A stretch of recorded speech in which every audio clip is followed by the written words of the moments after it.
seriously consider it, end quote. So the reason for this outright, and I think in many ways, uncritical rejection of selfishness is the prevalence of the morality of altruism, which most people, philosophers and laymen alike, have accepted unquestionably. So according to altruism, which literally means otherism, you have no right to exist for your own sake. Rather, you have a duty to sacrifice yourself for other people. So according to the altruist framework then, an action which benefits yourself is evil. An action which benefits others is good.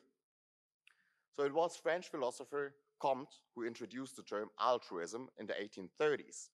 However, this notion of altruism as a moral ideal has been around for much longer, for millennia actually. So altruism, first and foremost, is the cornerstone of Christian morality. So in his epistle to the Philippians, for example, Paul emphasizes, quote, "Do nothing from selfish ambition or conceit, but in humility regard others as better than yourselves. Let each of you look not to your own interests, but to the interests of others," end quote. In addition, altruism is also the moral foundation of collectivist regimes, for instance, socialism or communism. So as we see here in what seems to have been Karl Marx's very first piece of writing when he was still a student, he says, quote, "If we have chosen the position in life in which we can most of all work for mankind, no burdens can bow us down, because they are sacrifices for the benefit of all. Then we shall experience no petty, limited, selfish joy. But our happiness will belong to millions, our deeds will live on quietly, but perpetually at work, and over our ashes will be shed the hot tears of noble people," end quote.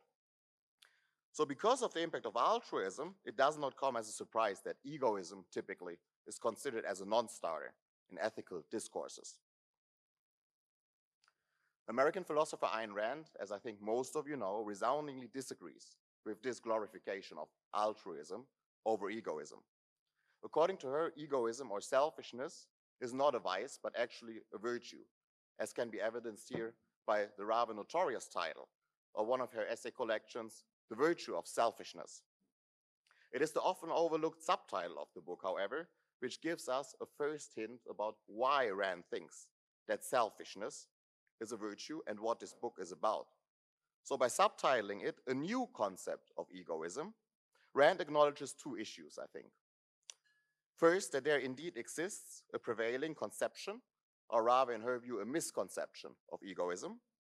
And second, that a novel understanding of egoism, of selfishness, is needed in order to substitute a correct understanding of selfishness for this prevailing misconception. So as Rand puts it here in the introduction to the book, quote, "To redeem both man and morality, it is the concept of selfishness that one has to redeem," end quote. So in my lecture today, I will address these two particular issues. So first, I will present the traditional commonplace view of egoism. And according to this view, as we will see, selfishness is seen as exploitation of other members of society. So the egoist, in short, should have no concern for the well-being or the rights of other people. This is the traditional prevailing notion of egoism. Rather, because he has an allegedly superior position, he can and should exploit other people in society. Second, then, I will contrast Rand's novel conception of selfishness with this commonplace view. In both of the sections of my talk, I will also briefly analyze the views of other philosophers so that we can see the precursors of both the commonplace view and the Randian conception of selfishness. So the philosopher usually associated with the idea that the egoist should even neglect other people or even dominate them is arguably Friedrich Nietzsche, German philosopher. However, I would like not to discuss Friedrich Nietzsche today, and the reason for that is twofold. So first, I think that Nietzsche's political philosophy is much more complicated and complex than most people have realized until this day. And second, Nietzsche's political ideas have also been perverted by the Nazi regime under Hitler. So I think discussing all those points, in my view, would lead us astray here. So the thinker I would like to focus on in this section of my talk is actually a predecessor of Nietzsche's, Max Stirner, less famous, also a German philosopher.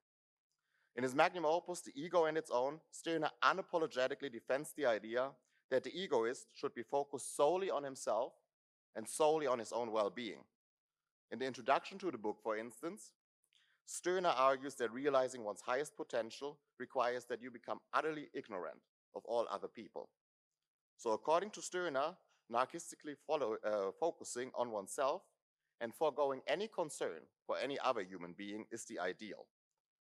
Because such an approach, when we neglect other people, makes us godlike in his view.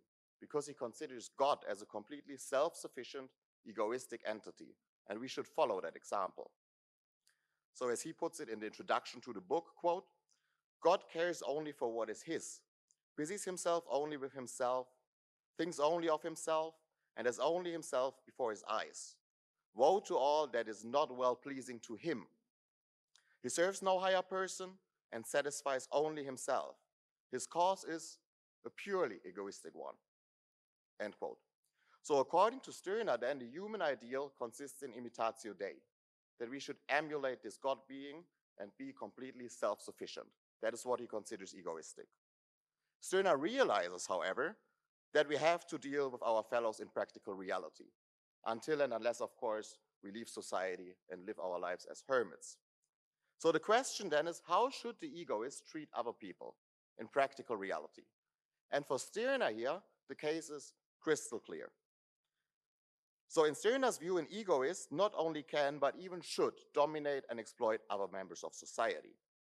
According to Stirner, one's fellows are merely objects which should be classified according to usefulness, and then they should be used and discarded instrumentally.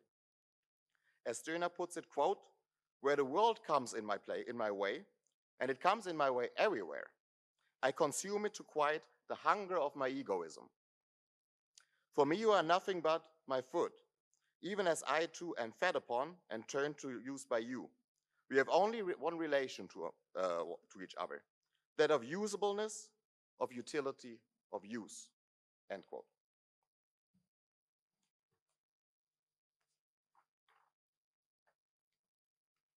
For good or for evil, Stirner's political philosophy is a direct and logical outgrowth of those moral beliefs. Given that the egoist should overpower other people, he should not be concerned with their property rights either. Rather, in this anarchistic society, which Stirner advocates for, the egoist should expropriate others and take away their property, because according to Stirner, in short, might trumps right.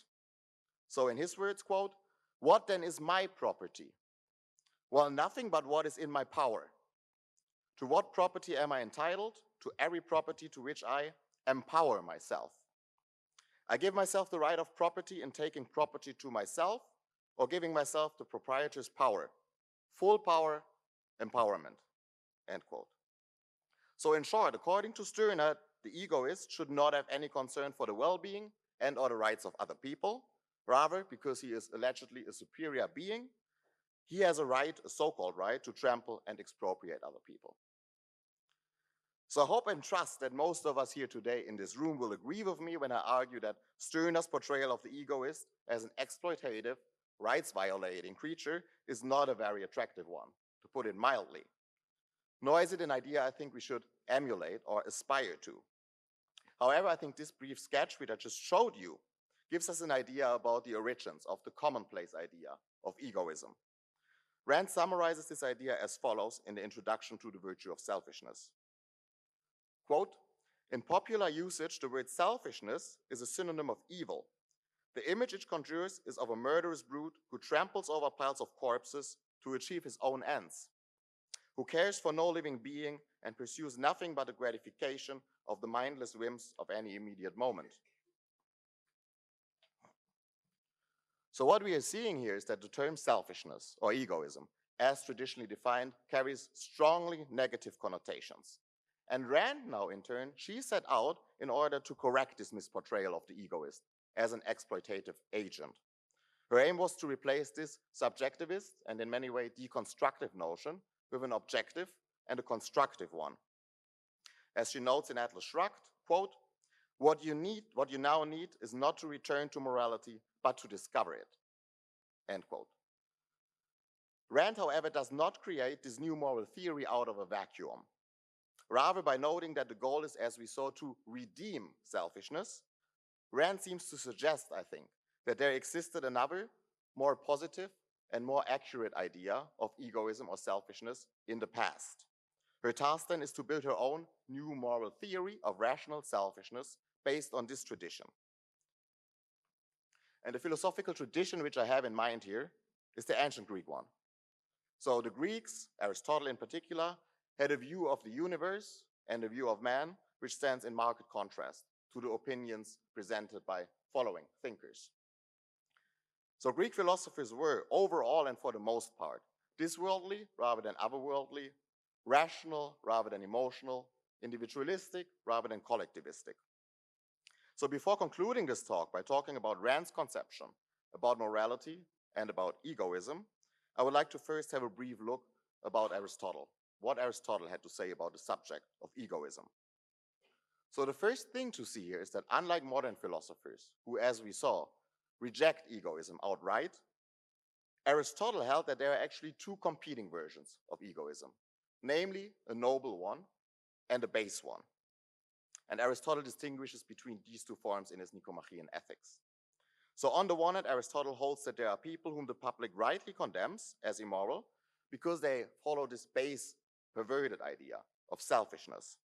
And these people, he argues, they just long to accumulate material possessions and they want to satisfy their physical desires. So that's all what they're after.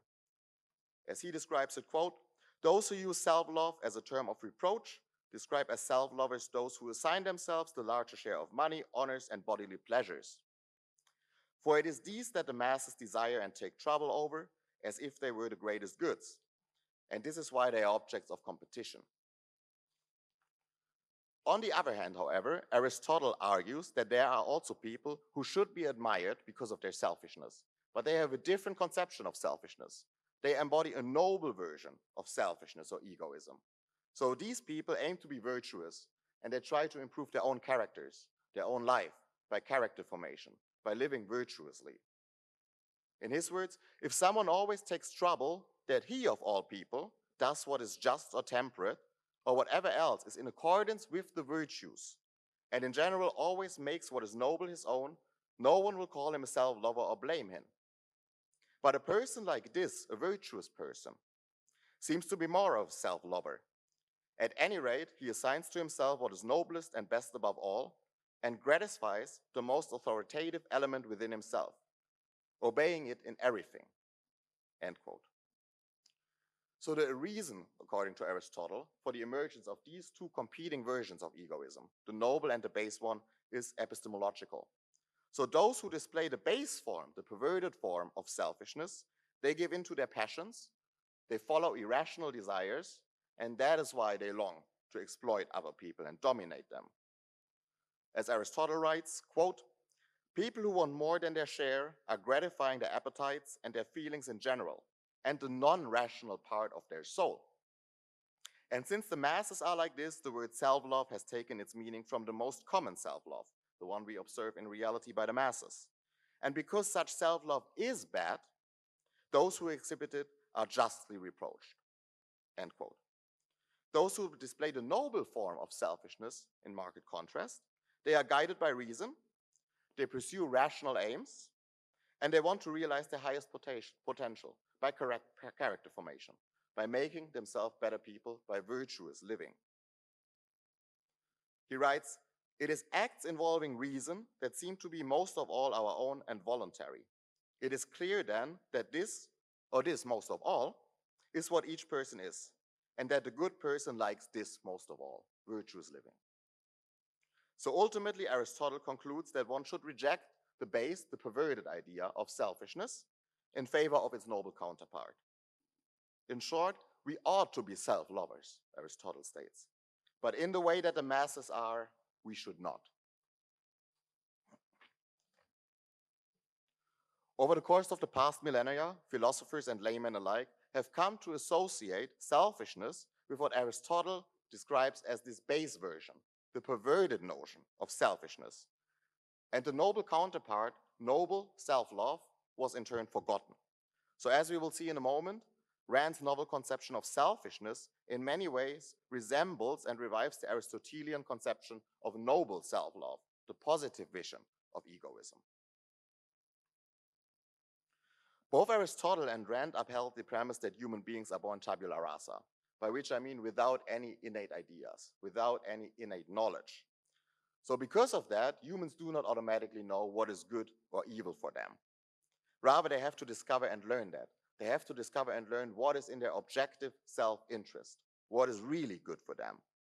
But the fact that humans are fallible, that they are not omniscient, Aristotle concluded, leads to the phenomenon of individuals who pursue goals which seem to be good to them, but they merely seem to do so, but they are actually not in their self-interests. So these people, Aristotle argued, they pursue not real goods, but what he calls apparent goods. And we will come to this distinction now, the distinction between the real and the apparent good. And this is really important, I think, to understand Rand's conception of selfishness. So Aristotle makes this distinction between real and apparent goods in the Eudemian ethics. According to Aristotle, the goals we pursue might either actually contribute to our real objective self-interest, or they might merely do so.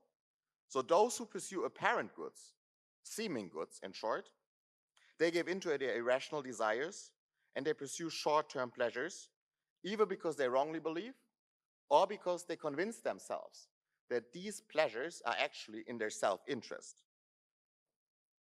In Aristotle's word, the object of desire and wish is either the good or the apparent good.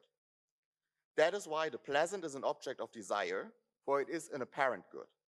Some people believe that pleasure is good, while to others it appears good even if they believe that it is not, since appearance and belief are not in the same part of the soul. End quote. So those who pursue real good, in contrast, they refrain from pursuing apparent goods because they understand that the pursuit of short-term pleasures does not contribute to their long-term interest. It bars them from achieving eudaimonia, flourishing, happiness. So this is why they forego these apparent goods, the pleasures, in order to build long-term happiness. And for these reasons, Aristotle concludes, quote, some things are pleasant without qualification and good without qualification. Those are real goods, while some are apparent goods, end quote. Rand, like Aristotle, held that man is born without any innate knowledge. He has no moral knowledge whatsoever. In the Objectivist Ethics, she writes, quote, man has no automatic code of survival. He has no automatic course of action, no automatic set of values. His senses do not tell him automatically what is good for him or evil, what will benefit his life or endanger it, what goals he should pursue, and what means will achieve them, what values his life depends on, what course of action it requires, end quote. All of that we have to figure out volitionally. This is not inbuilt in us. We do not know what is good automatically. So in order to survive and flourish, therefore, man needs to discover which goals and actions are actually contributing to his objective self-interest. As Rand notes, quote, man's action and survival require the guidance of conceptual values derived from conceptual knowledge. But conceptual knowledge cannot be acquired automatically, end quote. So the point here is to know which goals one should pursue and which actions one should take. One needs, or the egoist needs, principles, moral principles. Without those principles, we do not know what is good, and we have no idea figuring out what is in our objective, actual self-interest. Tara Smith makes that point in her book, Ayn Rand's Normative Ethics. She writes, on Rand's view, the authority of moral principles stems entirely from their practical service to self-interest, as that is judged by rational, long-range standards. Principles exert no autonomous claim on us. A person should follow principles because they offer effective guidance for advancing his life, end quote. So principles are good for us. That is the first key takeaway here from this section. Usually the idea is the egoist is unprincipled. Rand and Smith argue we need principles in order to figure out what is good for us, what is evil, moral principles. In her last novel, Atlas Shrugged, Rand gives us 7 such moral principles, which she refers to as virtues, and maybe you remember them from yesterday because Stephen Hicks already briefly addressed them. So those are rationality, independence, integrity, honesty, justice, productiveness, pride. In contrast to Aristotle, however, Rand did not think that practicing these virtues is an end in itself, that it is good for just practicing them. Rather, one should adhere to these principles, to the virtues, because then we can gain our values. And by gaining our values, we can achieve happiness. So as Smith puts it, principles offer the only effective epistemological tools for guiding successful egoistic action. And for the rest of this lecture, I would like to now briefly focus on these 7 virtues to exemplify why Rand holds that the egoist needs principles, moral principles, in order to flourish. But I will refrain from just summarizing those virtues and presenting you with the demands, because I think you probably heard about them in the John Gold schools. So what I would like to focus on rather are 7 misconceptions about egoism. And in each case, I think an understanding of Rand's cardinal virtues will show us why the 7 following assumptions are all wrong. So these misconceptions of egoism are the following ones. First, the egoism is a whim worshipper who is guided by his emotions. Second, the egoist is at best unconcerned with others. At worst, he even sacrifices others for his own sake. Third, the egoist is close-minded and he stubbornly clings to arbitrary principles. Fourth, the egoist manipulates and defrauds others to get his way. Fifth, the egoist violates individual rights. Sixth, the egoist is a vulgar materialist who neglects the spiritual realm. Seventh, the egoist treats others arrogantly and condescendingly. So when pondering each of these 7 premises now, please keep in mind Aristotle's distinction between the real and the apparent good. Because the crucial question I think we should ponder in each of those cases is whether or not such an approach really constitutes our objective self-interest. So to concretize that, does it really contribute to our real self-interest if we, for instance, premise 2, sacrifice others to ourselves? Does it really contribute to our actual self-interest if we, premise 4, defraud others, manipulate them? Or premise 7, if we treat others arrogantly and condescendingly? So in each case, I will argue doing so does not contribute to our actual self-interest. And here's why. So premise 1, the egoist is a whim worshipper who is guided by his emotions. Again, I think the question we need to ask now is whether or not this is true. Can we actually realize our self-interest by guidance of our emotions? Is that possible? As we pointed out before, Rand and Aristotle both thought that we are born tabula rasa, without any innate knowledge, without any innate moral ideas. We do, in matter of fact, not know what contributes to our actual self-interest. So the question then is, how can we determine, pursue, and achieve our actual self-interest?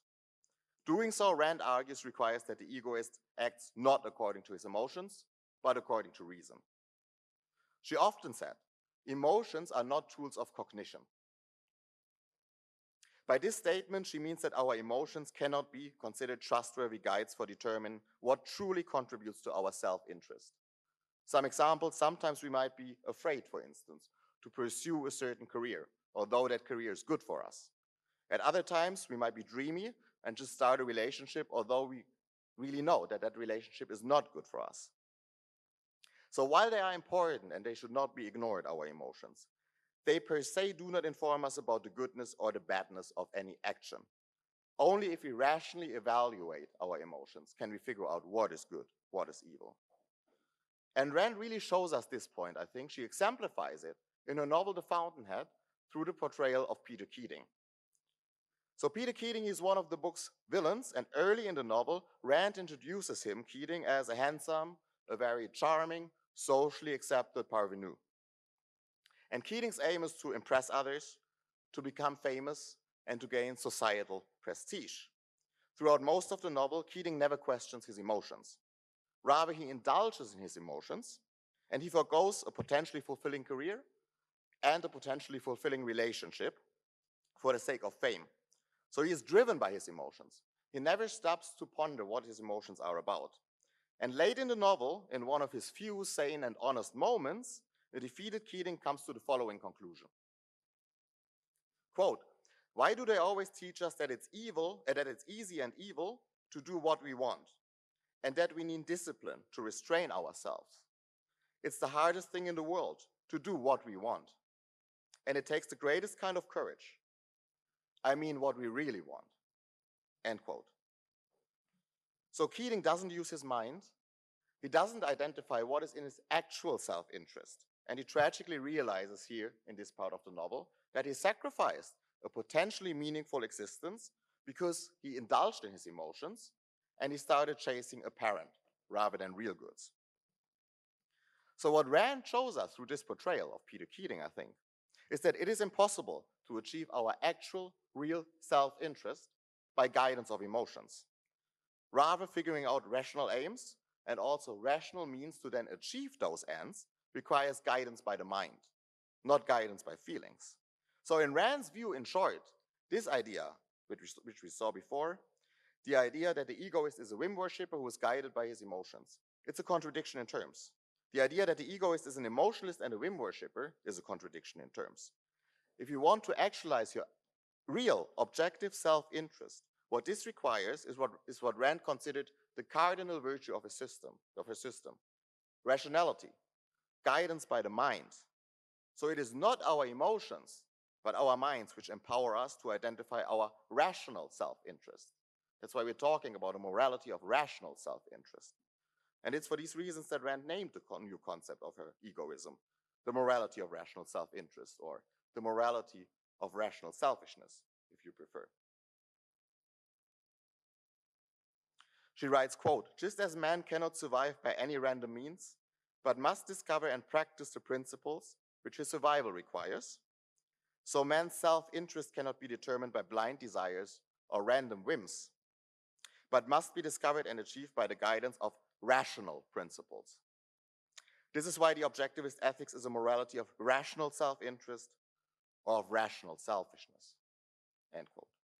So it is important to note that Rand does not think that rational selfishness is just one out of many forms of egoism.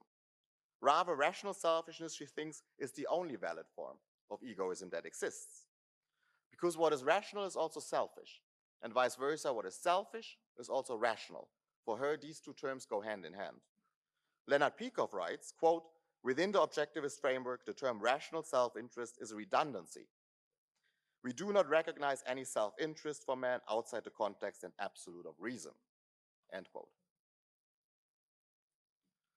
Premise number 2, the egoist is at best unconcerned with others. At worst, he even sacrifices others for his own sake, just like the other premises. We saw that very clearly in Stirner, I think. So once again, let us begin by asking this question. Is it truly in our actual, real, objective self-interest to even neglect or dominate other members of society? Rand, for her part, she certainly did not think so. Other rational agents, she argued, can be of great value to us as human beings. In a free or even in a semi-free society, people specialize in certain fields, they produce values, and so they become potential trading partners for us. As Rand writes in the Objectivist Ethics, the division of labor enables a man to devote his effort to a particular field of work and to trade with others who specialize in other fields. This form of cooperation allows all men who take part in it to achieve a greater knowledge, skill, and productive return than they could achieve if each had to produce everything he needs on a desert island or on a self-sustaining farm, end quote.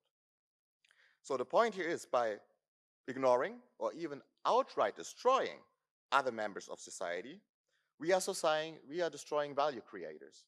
And that does not put us in any better position. So neglecting or eliminating others does not constitute a value. It just leads to the annihilation of a value. So rather than advocating for the exploitation of other members of society, Rand upheld the virtue of independence. Independence is not the same as self-sufficiency, nor of exploitation, however. What the virtue of independence demands is that an individual both thinks and acts independently, by which I mean that one has to make one's decisions by guidance of one's own mind, rather than due to societal norms, let's say. So producing and then trading values with others does not make us dependent, according to Rand. Why? Because everyone who produces a value is ultimately, in the first place, guided by his or her own mind. So what the virtue of independence forbids, however, is the desire to either dominate or to serve other people. This is what the egoist should not do. As Rand notes, every man is an end in himself, not the means to the ends of others. He must exist for his own sake, neither sacrificing himself to others nor sacrificing others to himself. End quote. Premise 3, the egoist is close-minded and stubbornly clings to arbitrary principles. Now, as pointed out before, Rand and Aristotle both hold that human beings are born tabula rasa, without any innate knowledge, without any inborn knowledge. In addition, they also agree, as we saw, that humans are not omniscient. We are fallible. So since we do not have perfect information, we regularly make errors, all of us, for instance, due to a lack of information. Given human fallibility, then, it is not in our self-interest to stubbornly cling to any arbitrary course of action. Rather, what the virtue of integrity demands is that we allow no breach between our thoughts and our actions.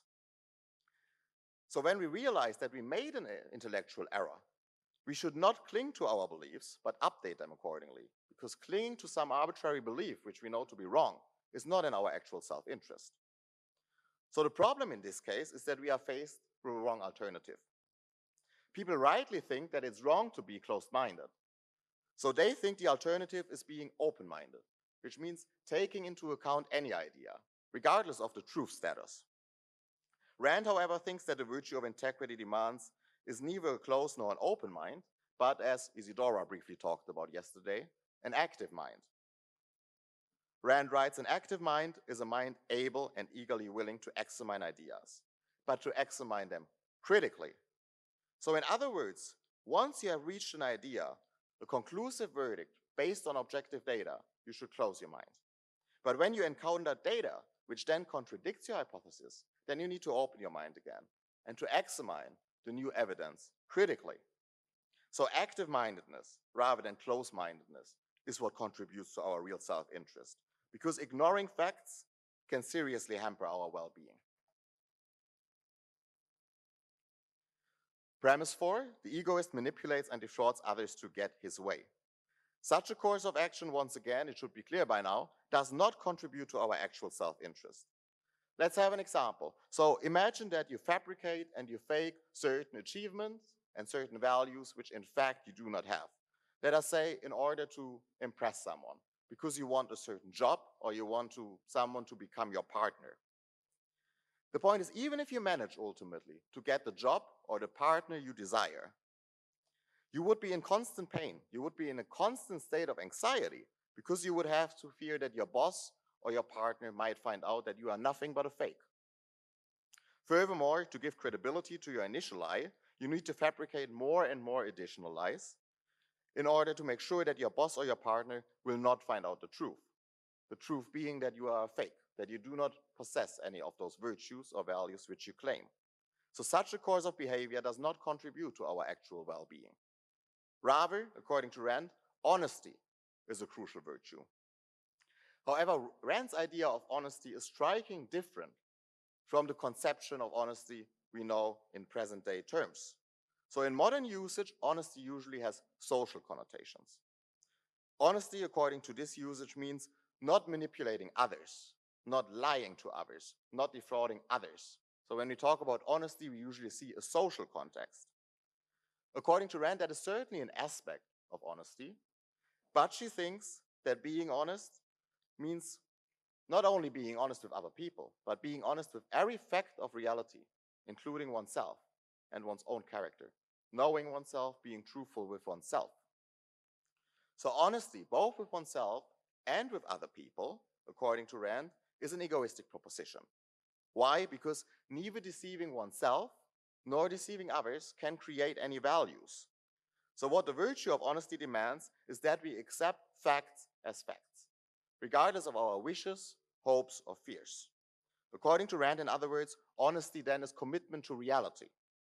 And it is only by accepting that things are what they are that we can realize our actual self-interest and that we can flourish.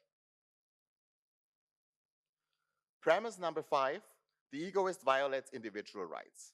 So as pointed out before, that was premise 2, it is not in our actual self-interest to dominate or subdue other members of society. Why? As we said, such a course of action leads not to the creation, but merely to the annihilation of values.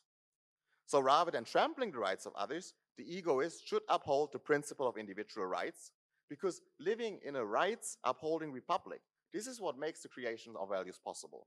We are not seeing any value creators in dictatorial regimes. So rather than violating the rights of others, the egoist should practice the virtue of justice, the fifth virtue of Rand's canon. He should accept that, like himself, others have a right to life, to liberty, and to the pursuit of their own happiness.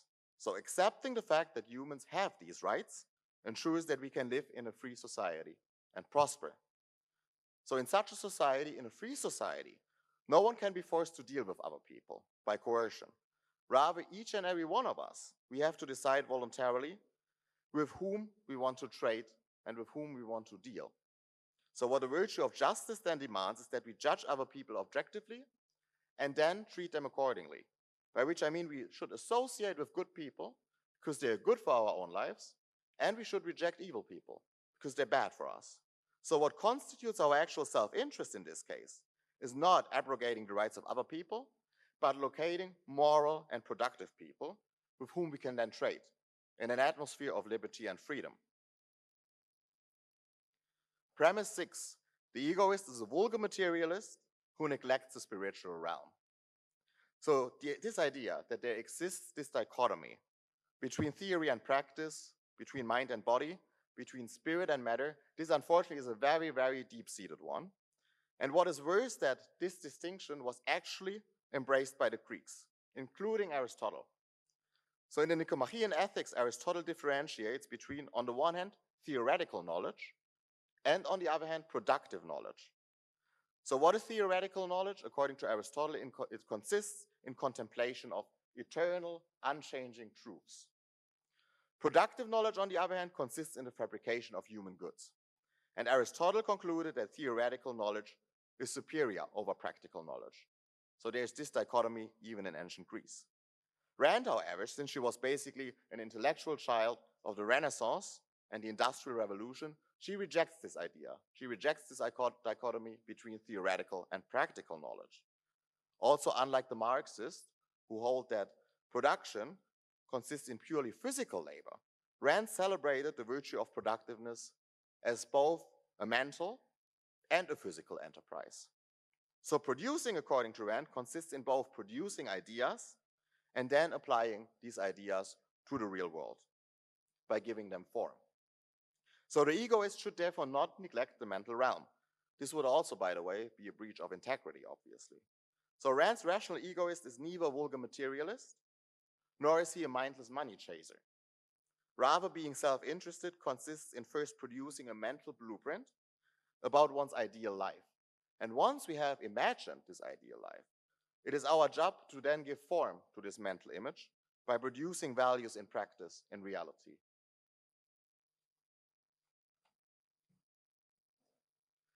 Last but not least, premise 7, the egoist treats others arrogantly and condescendingly. I think it should by now be obvious that such a course of action is detrimental to realizing one's own rational self-interest. As discussed before, other people can be of great value to us. And by treating others arrogantly and condescendingly, we effectively estrange them. Rand does not advocate for such a policy. Rather, like Aristotle, she considers pride as the ultimate, the crowning virtue of her moral system. Being proud does not consist in mistreating other people, however. Rather, a proud person should honestly and legitimately acknowledge his or her merit and achievement. In doing so, we can then develop genuine self-esteem. So a boastful, arrogant, or condescending person usually has a comparative standard. Such an individual wants not to be good, but merely to be considered better than other people. And as many psychotherapists have shown us, those people usually suffer from an inferiority complex, and therefore they long to impress and dominate other people. A proud person, in marked contrast, would never engage in such behavior. Rather, a proud person has an absolute rather than a comparative standard. He or she does not want to impress or dominate other people, but he or she wants to improve his or her own character and become the best version of his or herself. This is why Rand wrote, "A creative man is motivated by the desire to achieve, not by the desire to beat others." So to conclude, Rand's new concept of egoism stands in marked contrast to the commonplace idea of selfishness as upheld by Max Stirner and others. Rand does, as we saw, for instance, not advocate for the exploitation of other members of society. According to her, such a policy is, as a matter of fact, not egoistic because it does not contribute to our actual, real, objective self-interest. Rather, Rand's idea of rational selfishness in many ways resembles and revives the Aristotelian idea of noble self-love and noble self-realization. So like Aristotle, Rand places great emphasis on the importance of virtues and character formation.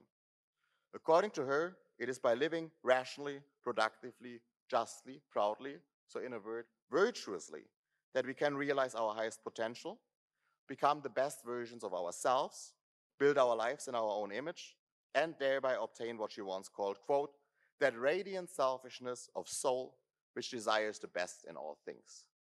Thank you.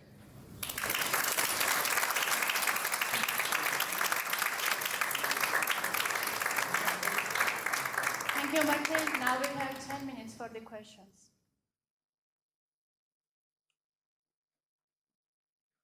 All right, Q&A time. Any questions about the talk?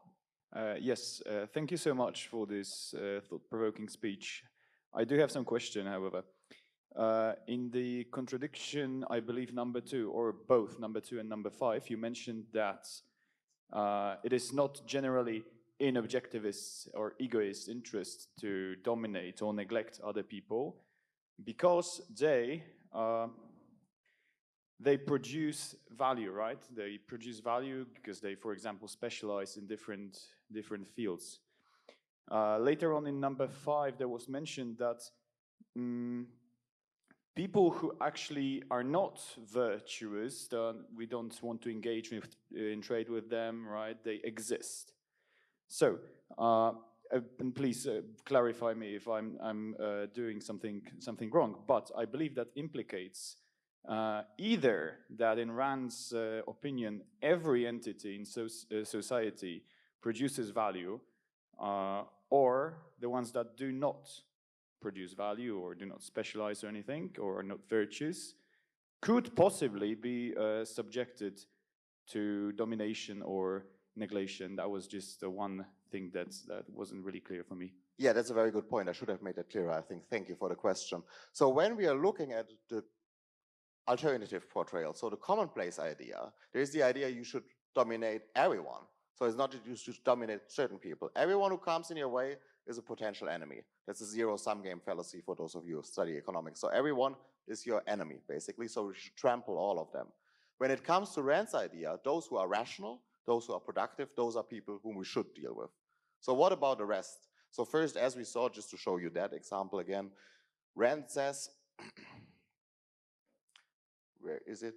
Every man is an end in himself, not a means to the ends of others. He must exist for his own sake, neither sacrificing himself to others nor sacrificing others to himself. So you have no right whatsoever to trample or to rule other people, according to the objectivist ethics, even if they are unproductive. But according to Rand, there are unproductive people in society. So it's not the case that everyone is productive.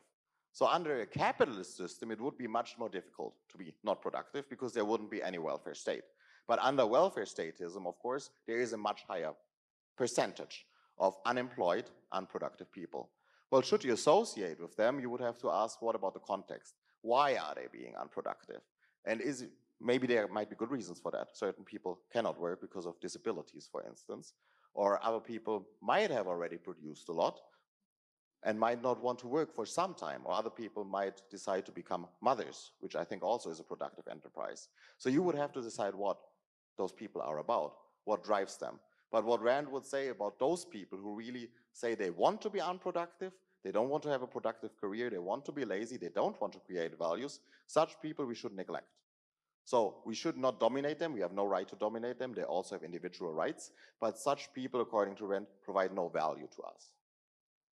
Does it answer your question? Okay, thanks. Thank you. Any more questions? Thanks for the lecture. I have a question related to the concept of psychological egoism. And basically, psychological egoism states that every human being acts in such a manner, in order to get pleasure of it. So Basically, if I help another person, I do it in order to feel better. And there are also several researches indicating that people who engage in voluntary activities to help other people have higher life expectancies, and they're luckier, they're feeling happier. Doesn't this concept of psychological egoism to some extent refute rational egoism? Does altruism actually exist if we follow this logic? Thank you, very good point. I was thinking about actually talking about psychological egoism in the first part of the lecture. I decided against it, maybe that was a mistake. So the biggest proponent, I would say, of psychological egoism is Thomas Hobbes. So the idea here is that everyone acts automatically and always according to their own self-interest. And as I think I showed today, this is incompatible, this notion, with objectivism whatsoever, because Rand thinks we are born tabula rasa. So we are not born with any instincts, for instance. So we are not acting automatically in what is in our self-interest. So even if you come up with the hypothesis and say, people only chase the apparent good rather than the real good, even that, according to Rand, wouldn't be true.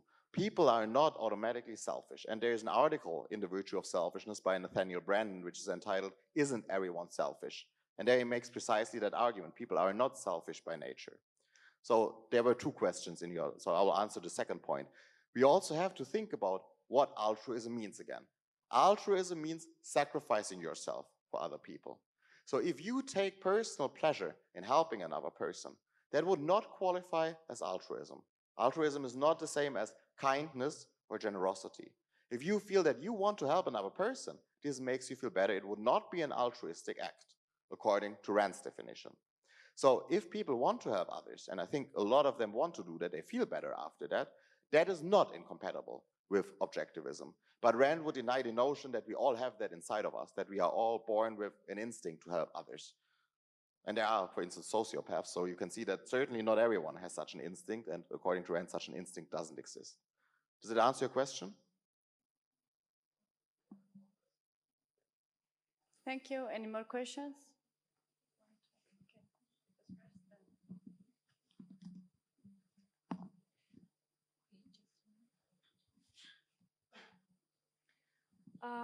The stringer's views, as quoted, come across as selfish and manipulative, at least to me.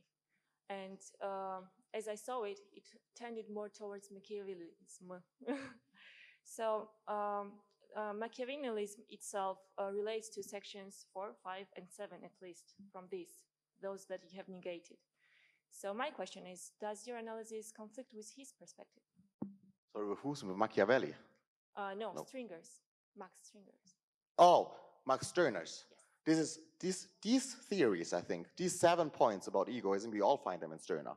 I think more or less explicitly, all of them. So this is the original portrayal of egoism.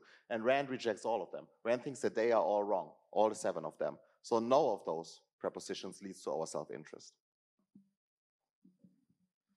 Thank you for the lecture. And my question is, if we imagine a case where we come across an individual who embodies these 7 principles in the worst case possible, and this individual wrongs us, how do we go about treating this or dealing with this situation or this individual from the Randian philosophy, or maybe your take personally? Do we go about like eye for an eye? Do we go for like turning our other cheek, or there's a third option or fourth? That's a very good question. Thank you for that one. Well, first and foremost, objectivism, unlike other philosophies, is very much focused on the context. The context always matters. So it's not an intrinsicist philosophy in which we can say justice always consists of this, and we don't have to apply that to every case. Quite the opposite. All of principles have to be applied, and they have to be applied intelligently. So it depends on how someone wrongs us, how someone initiates force against us. So for instance, if someone were to come to your house with a gun and say, I will shoot you now, you would definitely have a right in self-defense to shoot the intruder if you can, to prevent yourself. On the other hand, if someone steals $10 from you and you take a gun and shoot him down, that would not be the correct way to handle that. But as we said this morning, according to objectivism, there are only 3 proper functions of the government. And the third one are objective law courts. And objective law courts, based on objective law, are there so we can dispute so we can settle our disputes peacefully. So we would have to go to court usually over such issues. So when someone really seriously threatens your life, then you have a right in self-defense to kill that person. In all the other cases, should we just turn the other cheek? No, according to objectivism, because this is an altruist perspective, very much the biblical perspective. So we should not just turn the other cheek, but if someone is evil, we should neglect them. If they are starting to really ruining our own lives to a certain degree, then if it becomes a legal issue, ideally, you have to put it in court. But again, if there's a really rights violating act going on, then you have the right to self-defense. Does that answer your question? Thanks. Maybe one more last question. I already asked my question, so if there is someone else who hasn't.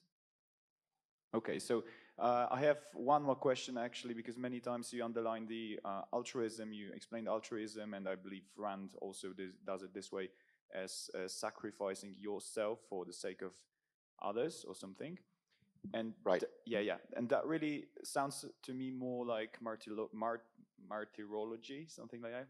I don't know the proper English word, but I believe you know what I'm saying. So is it a difference actually in objectivism between being altruistic and being a martyr? Because let me give you an example, like Jesus, he was altruistic, obviously.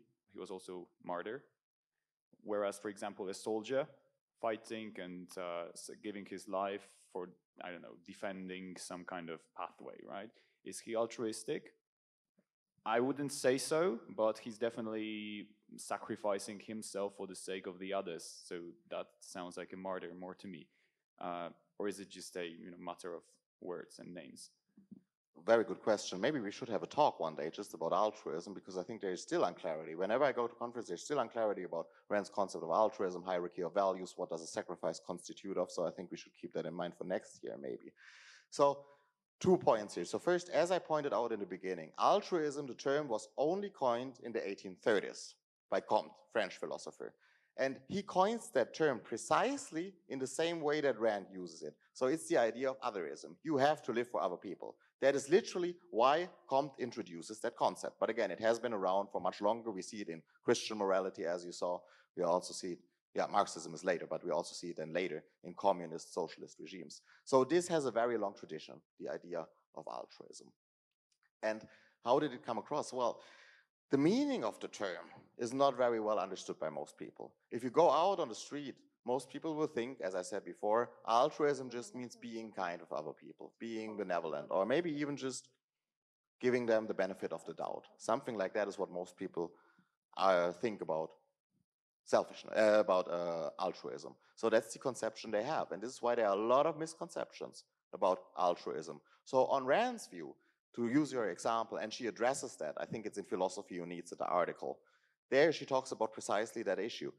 If you go to war to defend your own country, and we're talking about a free country, not talking about dictatorship or anything like that, where you would be under force.